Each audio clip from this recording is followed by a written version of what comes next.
सासू झगड़ा जिनी मचाव बलकी अलग कैदना। सासू झगड़ा जिनी मचाव बलकी अलग कैदना। सासू झगड़ा जिनी मचाव बलकी अलग कैदना। लोटा लेला थाली लेला भल बटुलो लेला ना। बल बटुलो लेला ना। हमरे मायके के कुकरवा हमरे ओरिया कैदना। हमरे मायके के कुकरवा हमरे ओरिया कैदना। सासू झगड़ा जिनी मचाव बलकी अलग कैदना।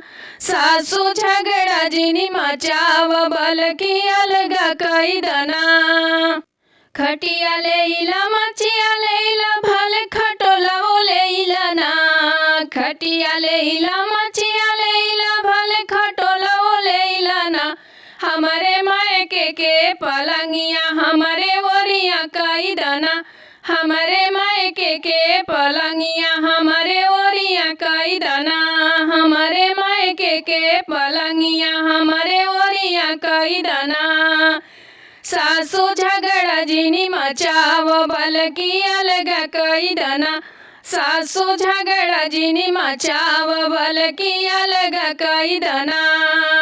जेठ लेला देवर लेला भल नदियो लेला ना। जेठ लेला देवर लेला भल नदियो लेला ना। हमरे पापा के खोजल कदम द हमरे ओरिया कैदना। हमरे पापा के दम दवा हमरे ओरिया कैदना। हमरे पापा के दम दवा हमरे ओरिया कैदना। सासू झगड़ा जिनी मचाव बलकी अलग कैदना। लोटा लेला थाली लेला भल बटुलो लेला ना। भल बटुलो लेला ना। हमरे मायके के कुकरवा हमरे ओरिया कैदना। हमरे मायके के कुकरवा हमरे ओरिया कैदना। घरवा लेला खेतवा लेला भल कोठरियो लेला ना।